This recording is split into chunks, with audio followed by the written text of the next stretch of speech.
Have you ever been in the company of a dismissive avoidant and found yourself wondering, do they actually even like me? And maybe even wondering, how can I actually tell? Well, buckle up for this video as we dive into 7 clear signs an avoidant attachment style is really interested in you. And we will go through the specific, yet sometimes even subtle cues to help offer insight into this complex dance of the dismissive avoidant in dating and relationships. So, first and foremost, dismissive avoidants, when they are interested, believe it or not, are quite consistent. I think it's sort of this myth that people have where they believe that if a dismissive avoidant is interested in you, they may never talk to you for days or weeks at a time. And that really couldn't be further from the truth. While dismissive avoidants may have this tendency to kind of fall off the face of the earth from time to time or to withdraw, you will see that they do show up consistently to put some sort of effort into a relationship dynamic. And I want to really clarify that in this part specifically, because when dating somebody, when getting to know a dismissive avoidant, what you're going to see is that they're kind of operating in this dynamic of their feelings minus their fears. So, for example, using this analogy, if a dismissive avoidant is interested in you, a 7 out of 10 when you're first getting to know them, and their fears when they are just starting to get to know you are very low. They don't have all these attachment fears that are coming up for them because there isn't this deep of a relationship yet. That their fears going into getting to know you may be like a 1 or a 2. And so you're sort of netting this 5, right? And if you look at it in another lens or sort of later on into this dating relationship experience, what you'll see is dismissive avoidance. They may be in a position where they are interested in you an 8 or a 9 out of 10, but then their fears are at a 7. And the really pivotal part here to remember is that dismissive avoidance fears come online, not when they first start dating, but once they've started to really form an attachment. Because this is what reminds their subconscious mind of all the different fears they have about love and relationships. Our subconscious mind is like an association making machine. And so, if you have all these different subconscious associations stored from childhood that are these things about, okay, attachment means that I have to be vulnerable and that scares me. I feel weak. I feel helpless. Attachment means that I'm going to be shamed for my emotions or my needs are going to get rejected.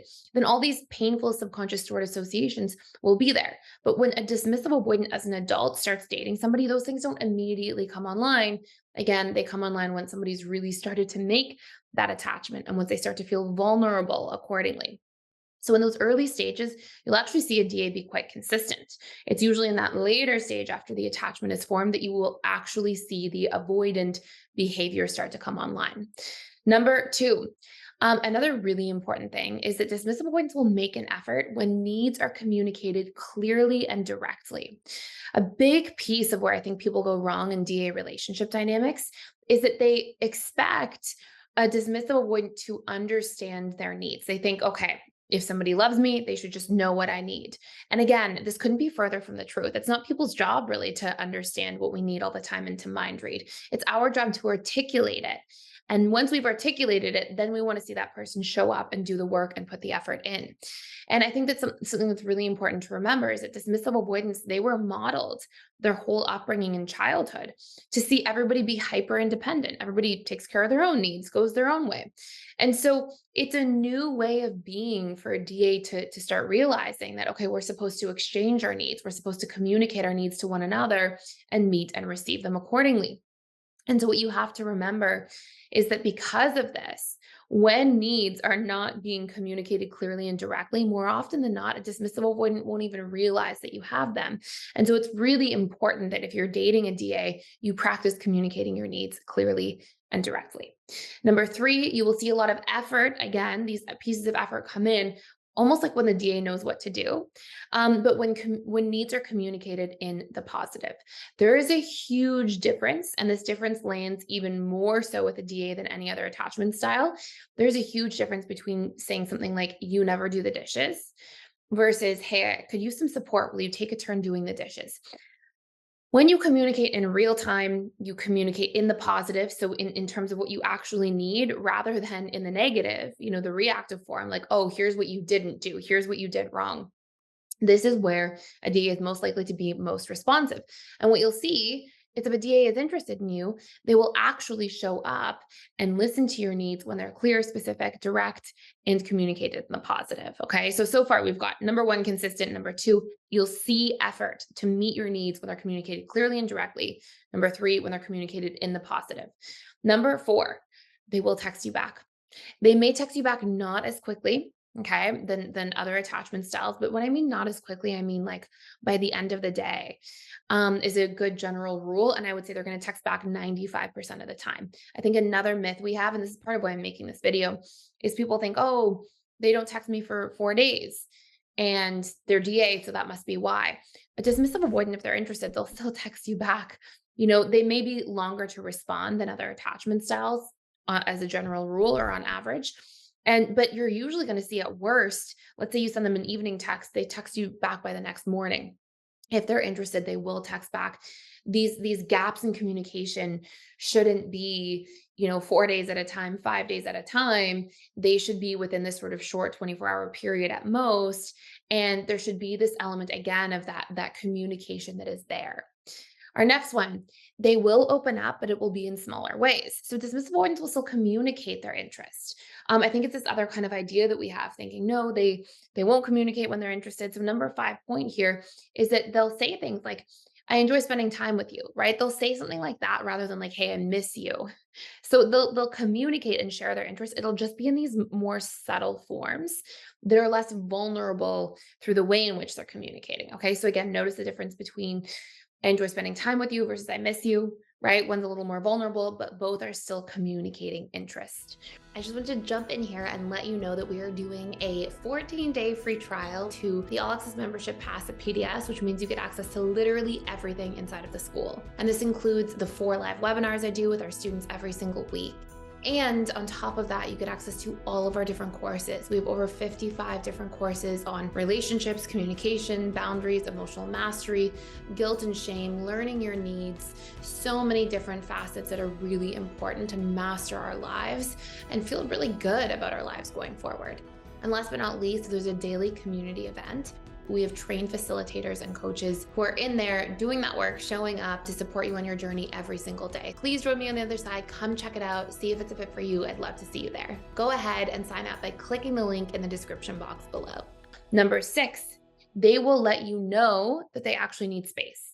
And they'll try to get you to understand that. And what I mean by this is dismissive avoidance, they are wired to need more space than other attachment styles and need more independence and autonomy because that's so much of how they were conditioned. And that's also what they've come to expect because it's how love and attachment was modeled to them as a child. But they're still going to want you to understand this about them if they care about you and are interested about you because they want you to understand them so that the relationship can work with you. So they'll try to communicate their needs. They'll try to share things, even if they're not the most articulate at times. They'll say, hey, like I like my space more than other people, or they'll share things like that so that they can be understood so that you cannot take their need for space as personally and it can make the relationship work. And that's usually their intention behind when they communicate. If a DA is not interested, and I still have one more left, but if a DA is not interested, this is where you'll see that they won't even bother, right? They'll just take the space. They just will pull back. They'll just go days at a time without communicating. And so, when they're trying to articulate and share themselves, it's actually a sign that they're trying to really be vulnerable and communicate with you. So before I give you the last one, if you want to actually understand DAs better, you can go into a course that we have, and it's the Dismissive Avoidant in the 6 Stages of Relationships. I'll put the link down below, and essentially what that is it's a course that's outlining how the DA will actually show up across each of the different stages of love and dating. Because a DA will be different in the dating stage than they will be in the honeymoon stage or the power struggle stage or the stability stage. And there's different stages of relationships. They literally go like this: dating, honeymoon, power struggle, where most people break up, stability, commitment, and bliss. And so it will give you the different challenges, the pain points, what to expect, how to deal with the different challenges and pain points if you are a DA or the loved one of a DA. And so again, it's kind of the roadmap for relationship success. And it's about an hour and a half long. So you can really get through all that information and understanding and have that roadmap for success within that hour and a half. So I'll put that link down below. And number 7, dismissive avoidance will bring you around their friends if they're interested. It won't be immediate.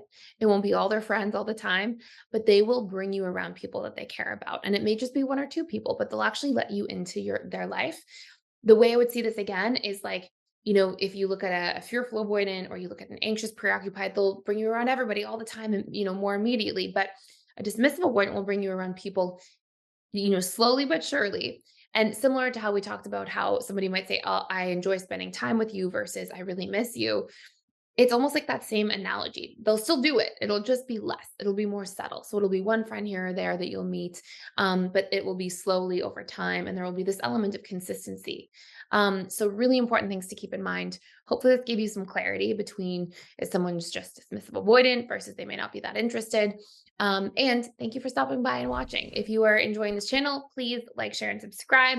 Clicking the like button is awesome for the algorithm. And thank you so much for being here, and I'll see you in tomorrow's video.